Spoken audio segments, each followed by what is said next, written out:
بسم اللہ الرحمن الرحیم الحمدللہ رب العالمین والصلاة والسلام علی سید الانبیاء والمرسلین۔ معزز صافی بھائیو، آپ کو بلانے کا مقصد آج ضروری کچھ گزارشات تھیں جو ملک و قوم کے حوالے سے تھی، اور وہ جو گزشتہ تقریباً 1 سال سے ہمارے اوپر حکمران مسلط ہیں، جن کو رجیم چینج کے نام پر پاکستان کے اندر لانچ کیا گیا، اور جو اس وعدے کے اوپر آئے تھے پاکستان کے اندر کہ ہم اپنے کپڑے بیچ کر قوم کو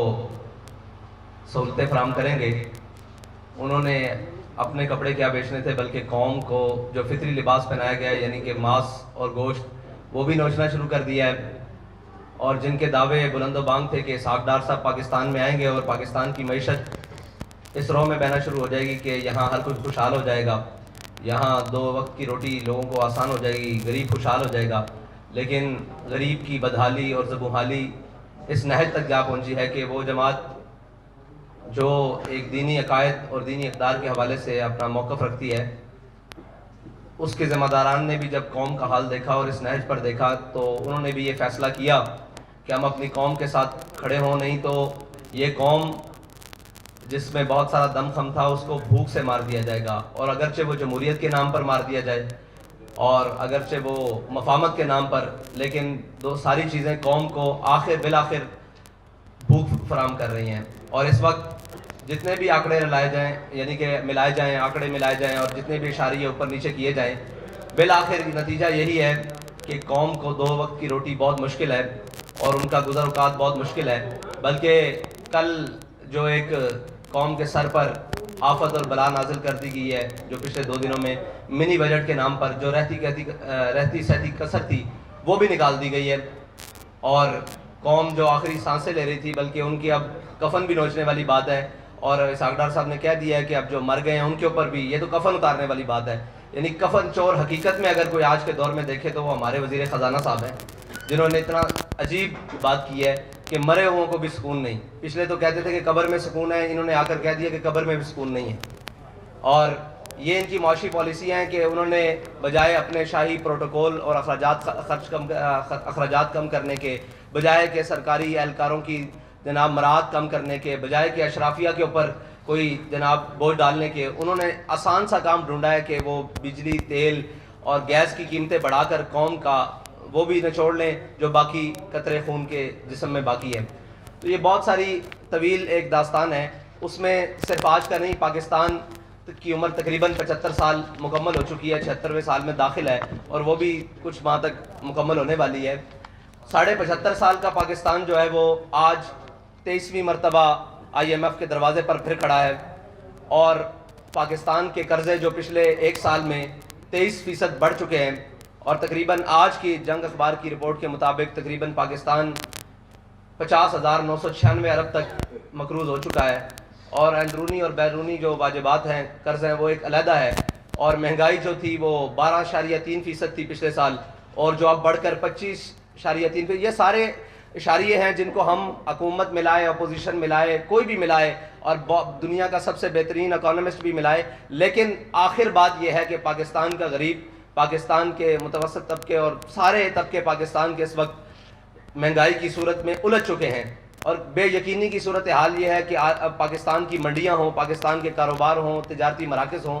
ہر کوئی پریشان ہے کہ کسی بھی چیز کو استحکام نہیں ہے۔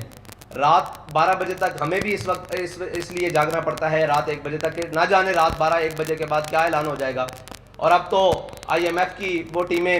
جو پاکستان کے نیوکلیئر پروگرام کی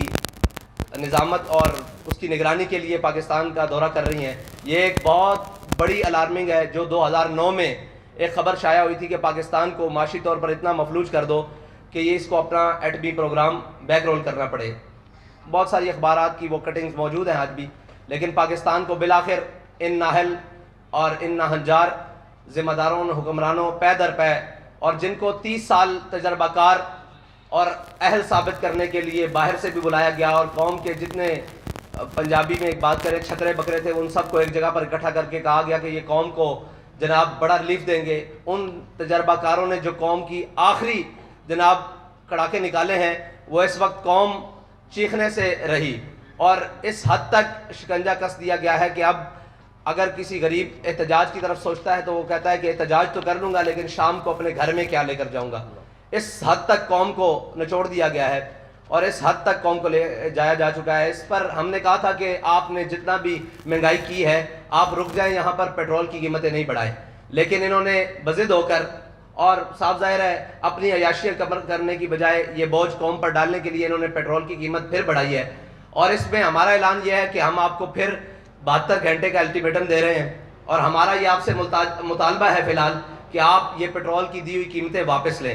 ورنہ 72 گھنٹے بعد ہم وہ اعلان کرنے پر مجبور ہو جائیں گے جس کے لیے تحریک لبیک پہلے بھی جانی جاتی ہے. تو ہمارا انشاءاللہ وہ اعلان بھی 72 گھنٹوں بعد آ جائے گا, اس کے لیے میڈیا کی ضرورت نہیں پڑے گی, ہم انشاءاللہ اعلان کر دیں گے. آج اس لیے بلایا گیا ہے کہ ہو سکتا ہے بعد میں یہ کہیں کہ جی ہمیں وقت دیا جاتا, ہمیں یہ کیا جاتا. آپ کو 72 گھنٹے کا حکومت پاکستان کو تحریک لبیک پاکستان الٹیمیٹم دیتی ہے کہ 72 گھنٹے کے اندر یہ قیمتیں جو تھیں وہ 14 فروری کی رات تک واپس لے کر آئی جائیں, یعنی کہ 250 روپے پیٹرول, یہ جو 22 روپے قیمت بڑھائی گئی ہے. اور عالمی منڈی میں بھی تیل کی قیمتوں میں استحکام آیا ہے, لیکن پاکستان کی ان ناجار اور جو بظاہر تجربہ کار ٹیم ہے اس نے پاکستان کے وہ سارے معاملات, اور لوگ کہتے ہیں جی کہ خریدا ہوا مہنگا ہے, تو اگر خریدا ہوا مہنگا ہے تو آپ حکمران کس بات کے ہیں, آپ کو حکومت کس بات کی دی گئی ہے اگر آپ ریلیف نہیں دے سکتے؟ اور اگر آپ ریلیف نہیں دے سکتے تو یہ قوم کی جان چھوڑیں. اور ہم تو انتظار کرتے رہے کہ شاید کسی کو اپنے اقتدار کے علاوہ قوم کے بھی خیال آئے, لیکن کچھ جیل کی جانب چل پڑے اور کچھ جناب قوم کے کپڑے اتارنے کی جانب چل پڑے اور قوم کو نوچنے کی جانب چل پڑے. اس لیے تحریک لبیک پاکستان نے فیصلہ کیا ہے کہ وہ میدان عمل میں رہ کر قوم کے ساتھ انشاءاللہ کھڑی ہوگی. ساتھ بھائی اگر 72 گھنٹے کا آپ نے فنانس منسٹر کو جو وقت دیا ہے, اب اگر نہیں ہوتا تو کیا پھر آپ کوئی نیا مارچ کرنے جا رہے ہیں یا کوئی تھریٹ آئی؟ جی نہیں, یہ تھریٹ نہیں ہے, ہم نے الٹیمیٹم دیا ہے. اس کے بعد تحریک لبیک اپنا احتجاج بھی ریکارڈ کروائے گی اور اپنا جو بھی اس کا اگلا لائے عمل ہے وہ 72 گھنٹے بعد اعلان کر دیا جائے گا. اس میں یہ ہے کہ ہم اپنے کارکنان سے کہتے ہیں کہ آپ قوم کے پاس جائیں اور ان کو بتائیں کہ یہ آپ کے مفاد کے لیے تحریک لبیک پاکستان نے اتنا بڑا قدم لیا ہے اور آپ ساتھ کھڑے ہوں, اور ہر شخص کے پاس, تاجر, کسان اور ہر تنظیموں کے پاس جائیں اور انہیں جا کر بتائیں کہ جو بھی تحریک لبیک کی کال ہو آپ اس کے اوپر لبیک ہیں. السلام علیکم سر, یہ بتائیں کہ بٹوین دی لائن آپ نے ہمیں بتا دیا کہ آپ کیا کرنے جا رہے ہیں, کیا اس طرح کے موٹر ویز یا قومی شاہراہیں بند کریں گے یا کوئی اور اس طرح کا لائن عمل ہے؟ نہیں, ہم ہر وہ کام کریں گے جس سے قوم کو فائدہ حاصل ہو. سر ہم آپ کے پاس خبر لینے آئے ہیں, تھوڑا سا اشارہ تو بتائیں نا. جی آپ کو خبر دے کر جا رہے ہیں کہ 72 گھنٹے بعد آپ کو بہت بڑی خبر ملے گی. اور کوئی سوال نہیں؟ بھائی کیا آپ سمجھتے ہیں کہ موجودہ ملکی حالات میں جو اکانومی کی سچویشن ہے, ان حالات میں پیٹرول مہنگا نہیں کرنا چاہیے تھا گورنمنٹ کو؟ آپ کو نہیں لگتا ہے اس کے علاوہ گورنمنٹ کے پاس کوئی آپشن نہیں تھی, کوئی IMF سے ڈیل میں نہیں ہو سکتی تھی؟ میں نے آپ کو قوم کے پاس, حکومت کے پاس کافی سارے آپشن موجود تھے, صرف پیٹرول, بجلی اور نام کے گیس مہنگا کرنا یہ آپشن نہیں تھا. آپشن موجود ہے کہ کم از کم پاکستانی جو حکومت ہے اس کے پاس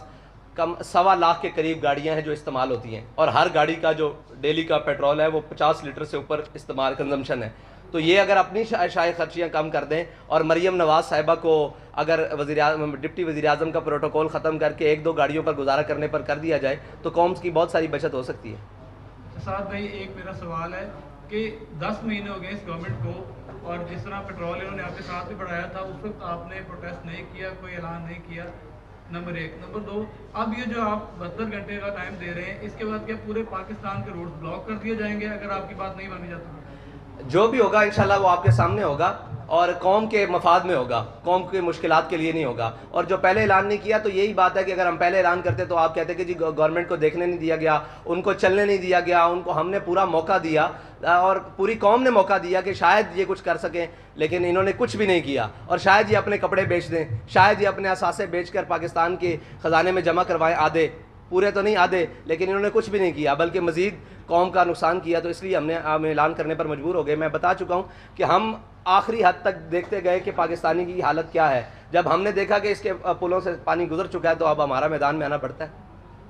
سر یہ حکومت سے اگر آپ بچت کی توقع کرتے ہیں تو اس کے اقدامات بھی یقیناً کوئی نظر آنے چاہیے. ان کے تقریباً 100 کے قریب وزیر ہیں,